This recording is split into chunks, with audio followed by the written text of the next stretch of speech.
Hi, I'm Alan Padgett, the Area Manager of Crockford Pigeon Mountain Wildlife Management Area. I'd like to welcome you to the state property today.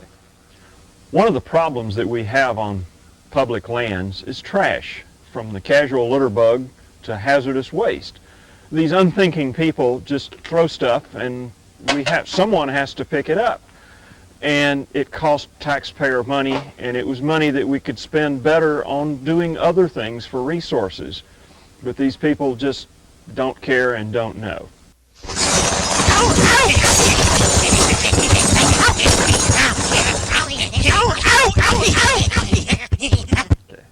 Sometimes it's nice just to throw trash away. Get the bat. Get the bat.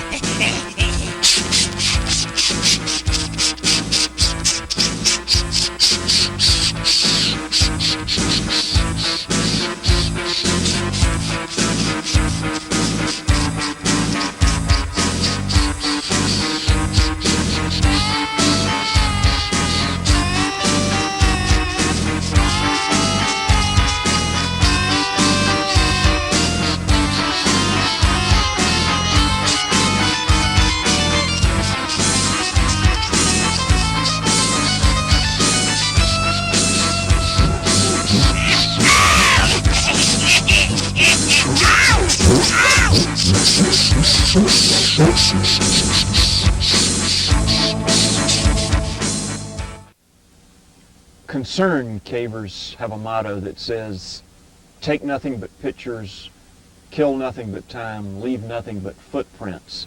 The footprints can be the real problem at times because they can walk across rimstone dams and destroy them almost beyond repair.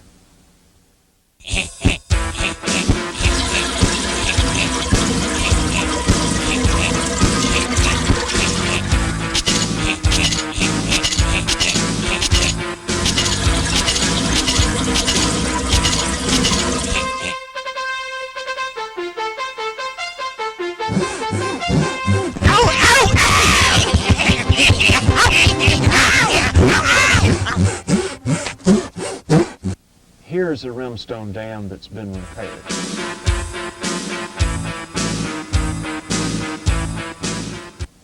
Caving can be a fun sport, but many of the things we think of as fun aren't fun underground. Sitting around a campfire might be really a lot of fun, but a campfire underground can wreak havoc on the environment, kill the cave creatures, and blacken everything in there. So it's really dangerous.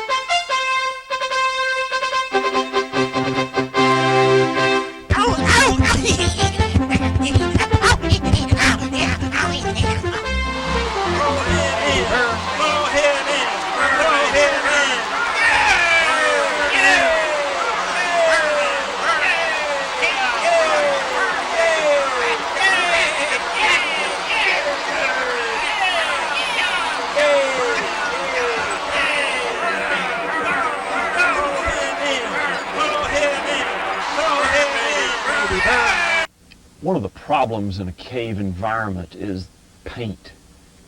People like to leave graffiti on the walls. Others must have a center line in their life and find their way through the cave by a center line. It's a real problem. I mean, it lasts forever. The cave is an environment where the sun doesn't shine and the rain doesn't fall, so nothing washes this paint away except other concerned cavers who have to go behind these slobs and clean up the mess.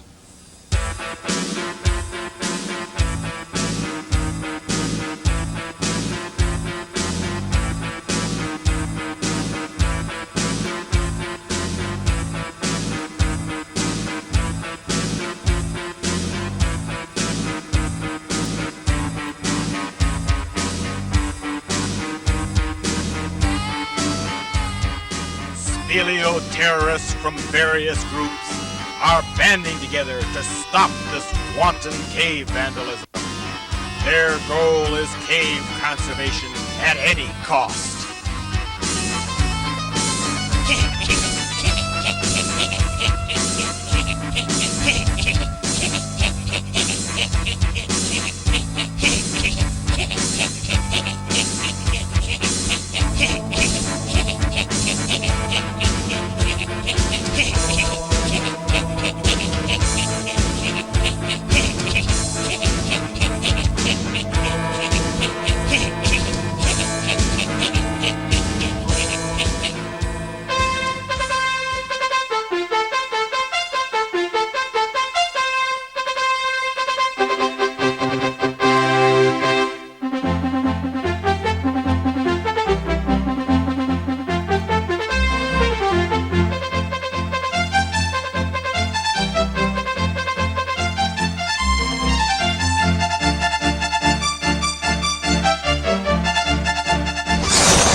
To get this thoughtless paint off the walls, concerned people either have to cover it up with mud or scrub it off by hand.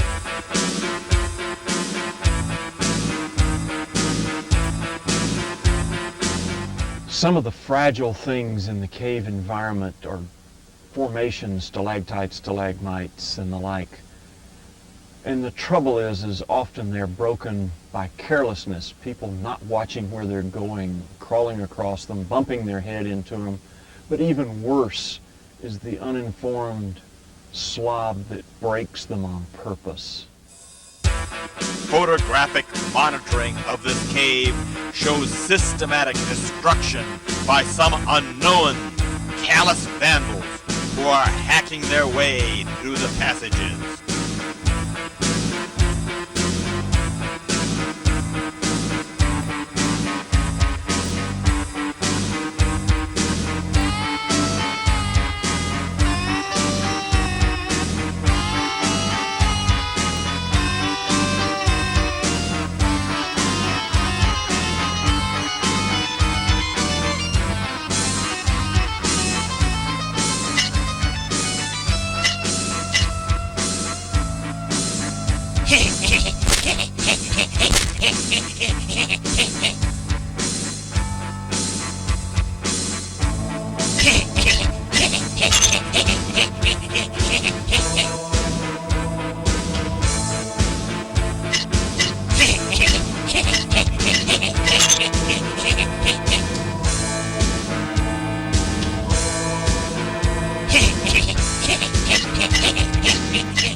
Concerned cave conservationists often can repair some of this damage, oftentimes by gluing parts back onto the formation.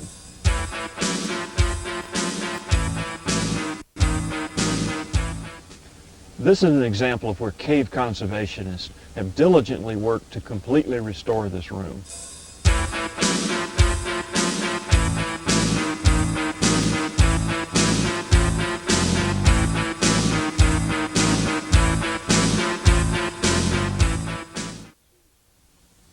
Caving is fun, but in all seriousness, cave conservation is a real concern.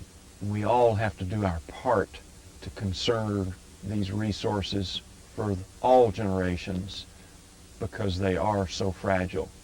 If you're interested, join the NSS. Become a part of concerned cavers repairing damage, not damaging caves, and practicing safe caving. Take nothing but pictures, leave nothing but footprints, kill nothing but time.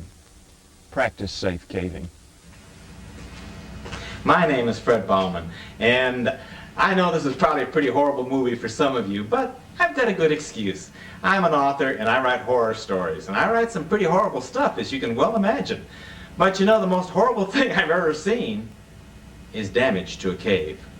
Much more horrible than any of the stories I write. I want to assure you folks that we haven't damaged any caves or hurt any animals. As a matter of fact, all the formations that you saw are styrofoam, and the bats, of course, were rubber bats. Nothing has been damaged, no animals have been hurt. I want to thank all those cavers who helped me make this film, and especially to Alan Paget, who spent a lot of time, and he's just a wonderful guy, and he's really concerned about caves. He's a real cave conservationist. I really enjoy caving, and I know you folks enjoy caving too. The caves are so pretty, and there's some that are pristine and beautiful, and I really like to keep them that way. You know, one thing I'd like to suggest that we all try and do is if we get in an area that's got pristine flowstone and is beautiful, rather than crawling around the stuff in muddy cave clothing, I'd like to suggest that you get a raincoat, put it in your pack, and put it over your muddy cave clothes. You wouldn't get in your car or anything like this with muddy cave clothes, so you know, it'd be nice to cover these muddy clothes so you don't get the flowstone dirty. And this thing only costs $2.50 and only weighs a few ounces. Another thing you may want to do is if you're going into a cave and it's pretty with the flowstone and things like this, is you may want to change your style of shoe to a gum rubber sole shoe. And you know, if you're fortunate enough to get in a cave like Lechuguilla, why, and you get to the Great White Way, you know, it might be good to take a little rag and get some of the dust off of your shoe before you go into these pristine areas. Another thing that you may want to try and do is slow down. You know, our caves are so beautiful, it's just a crime to run through the cave and just to get a survey done. Take some time. You know, I went to Lechuguilla and there's a pretty little aragonite bush, and I went on a first trip. The second trip it was no longer there. Somebody stepped on it. And you know, if you just take a few extra minutes, a few extra hours in a cave, you get to see some of the beauty, and the likelihood of you stepping on something is a whole lot less. The third thing I'd like to do is suggest that you take some novices with you occasionally. You know, we have a lot of rockheads and cavises out there, and they just don't know any better. I take people caving, and no, it's not always fun, but it gives me an opportunity to point out things like rimstone on the floor that they shouldn't step on, stalactites they shouldn't hit with their head, and bats that they shouldn't crush. And by taking these people, we can train them and keep our caves pristine and beautiful. Boy, it's been a lot of fun caving, and been a lot of fun making this film. Good caving, and have a great time.